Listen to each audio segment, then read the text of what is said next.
Hello everyone, my name is Derek and this is the Bourbon Table. Welcome back to the channel where we uncover whiskey gems and do cool hunts. Today everything looks a little bit different. The table's a little bit different because we got Thanksgiving coming and we had to set up, but I still wanted to get a video out. So here's that video. We're actually going to flip the script on the Willett family estate. The Willett brand are known to be kings of spicy rye whiskeys who've built a cult following with their potent rye-forward whiskeys. But what happens when these rye masters go wheated? So enter the Willett 8-year Wheated Bourbon. It's a limited release that's sweeter, smoother, and shockingly versatile, challenging everything you thought you knew about Willett. Is this the bottle that proves they can master the gentle wheated style without losing their edge? Stick around and I'll taste it neat and on the rocks to find out. Plus, I'm going to give you some hunting tips for snagging this unicorn before it's gone. So you won't want to miss finding out if this wheated wonder is actually worth chasing. Before I do, I just want to shout out my friend Tony, who was able to find this bottle and give me a sample of it. Tony is not only a friend, but a big bourbon person. I call him the Bourbon Whisperer because he can find things that most people can't. So thank you, Tony. Willett Distillery ceased distilling in the early 1980s due to a significant decline in bourbon demand and market challenges, including the 1980s energy crisis. So plummeting sales led to closures and consolidations industry-wide.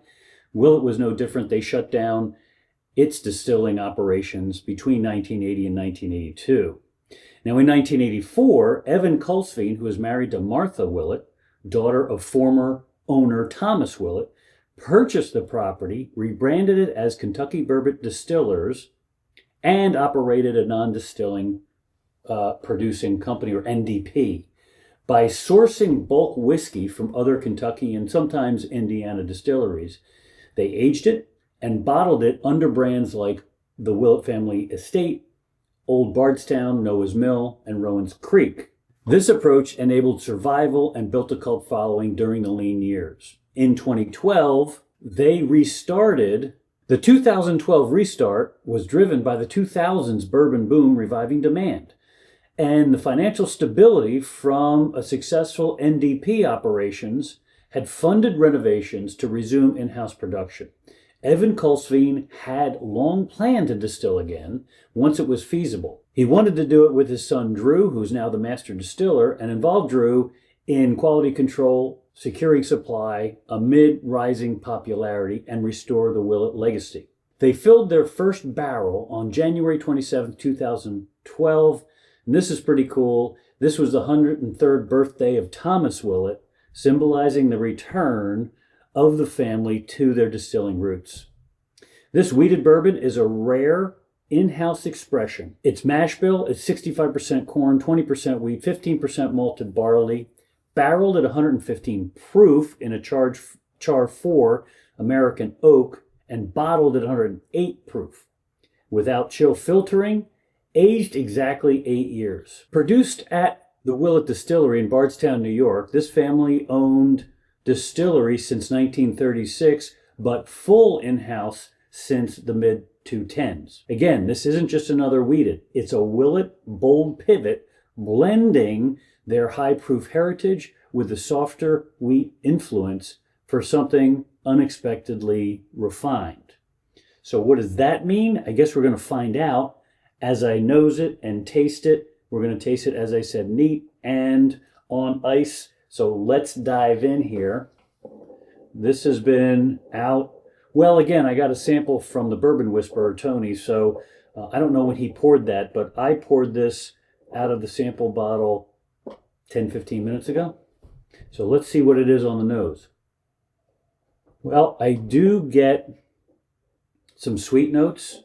I get a little bit of the 108 proof. So on the nose, it is nosing at 108 proof. Dark fruit there, maybe some dates. Some caramel. Then he said cinnamon. I'm not getting the cinnamon just yet, but definitely some sort of a spice, not cinnamon, maybe a baking spice, maybe a little bit of pepper. Let's see what we got here. Wow, that's good. Right out of the gate, I get caramel. Wait, yeah, some dark fruit in there. Maybe cherry. I don't get the date on the palate, but I do get some cherry, sweet cherry. I get some caramel, some creamy caramel, a little bit of honey in there. So caramel, sweet cherry, a little bit of honey, a little bit of baking spice, maybe a pepper, kind of creamy. Again, it's a bourbon. It's not a spicy rye. It is a wheat, but it's a little bit. Boy, I just got on the nose kind of a thick molasses. I was thinking maple, but it's not that sweet. It's more molasses. That is definitely fall. This is a good, again, wheat typically is a softer, sweeter type of a bourbon, a wheated bourbon. That's my preference. This has that, but it does have a bit of an edge to it. And that probably comes from, Willett's, strong roots and very tasty ryes, some of whom, like the green top, is great in mixed drinks, like Manhattans. Actually, their green top is probably the best rye, at least that I've ever had, in a Manhattan, if you get a chance to try that. But this is not that kind of sharp and spicy. This is a little softer, but it's a wheat with an edge, which is pretty interesting. Man, this just gets better as I taste it. More sweetness, more caramel, more creamy, but still with that nice little spice on it. Again, I can't put my finger on it if it's a pepper. It's probably more of a baking spice. Either way, I like it. Let's try it with some ice, although, boy, that's got some nice legs on that. I don't know if you can see that. But let's try it with some ice, which I think is probably not going to be ideal for this, but let's try it. Let's see what happens. All right, so we're back. I've just got one cube in there. I put the rest of the sample that Tony gave me in there.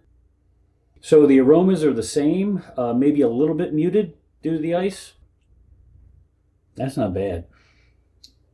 I think I prefer it neat, but the ice does give it a little bit sweeter flavor. You know what? It's not as much a sweeter flavor as it takes a little bit of the edge off, a little bit of that Willett punch, if you will, of spice. It's still there. It's a little bit less.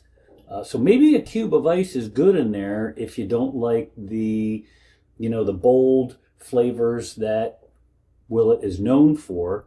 I kind of like that, but on the rocks is not bad either. Yep, it does soften it up. This Willett 8-year bourbon, I think the MSRP is somewhere around $200 to $250. I actually saw it on a shelf after Tony gave me the sample in a liquor store in New Jersey for $235. A couple days later, I saw it in another liquor store for $350. So there's a big spread on this. You don't see them a lot. Those are the only two places I saw them in the wild, if you will. Everything else is online. So here's some bourbon tips for that. You got to keep looking. That's the only way that you're going to find it, is to keep looking. And you may not find it if you're looking in liquor stores, depending on your market. So what I would say, because it's a limited release in 2025, I think they've done multiple releases. I'm not sure, but this one, 2025, is a limited release. Check online retailers. You'll definitely find it online. Will you find it around that $235? Probably not. You'll probably find it higher than that. If I were to see it again at $235, this is really good. I wouldn't pay more than MSRP for this. It's great flavor. It's great spice. On the rocks, it makes it a little bit softer. It's delicious. I don't think I would pay more than MSRP for it, which is going to make it harder for you to find. There's other wheated bourbons out there, of course. With this particular spicy edge to it, probably can find, but I don't think I'd pay more than the $235 for this. So if this is something you want and you see it in a liquor store, grab it. You will not likely find it again. And if you go online, it's likely going to be much more expensive. If you don't see it in person, online is going to be your only alternative. Now, overall, considering the nose, the palate, the mid palate, the finish, I don't think I rated the finish for you. Has a medium lasting finish and nice. You can still taste some of the sweetness. It does decline. It's not a long finish, but it's a medium finish. I would say that I give this a score of, for me, a 7.5 out of 10. I hadn't tasted at that point. If I see it again, man, it's a tough one. It's a tough one because it is so unique, but 235 is high. I would say it'd be a toss-up. If I saw it again for 235, it would be a toss-up of whether or not that I would get it. It's a great bottle to have. It's a unique bottle to have. And at 235, there's 2 or 3 other bottles you could get. All of Maker's Mark's expressions or permutations that they have, you can get 3 or 4 of those for the price of this. They're much more common. Are they better than this? I don't think so. But would I rather have 3 or 4 instead of one of these? Hard to say. It would be a toss-up if I was to see it again. Hey, do me a favor. Subscribe if you haven't subscribed. Tell me if you've had this, and if you have, what did you think? Again, you can tell I'm on the fence. What do you think? Maybe you can sway me one way or another. So subscribe, leave comments, give me a thumbs up. That helps. I appreciate watching. Enjoy Thanksgiving. We're ready for Thanksgiving right here. Enjoy your Thanksgiving. Have a great pour for the holidays, and I'll see you in the next one.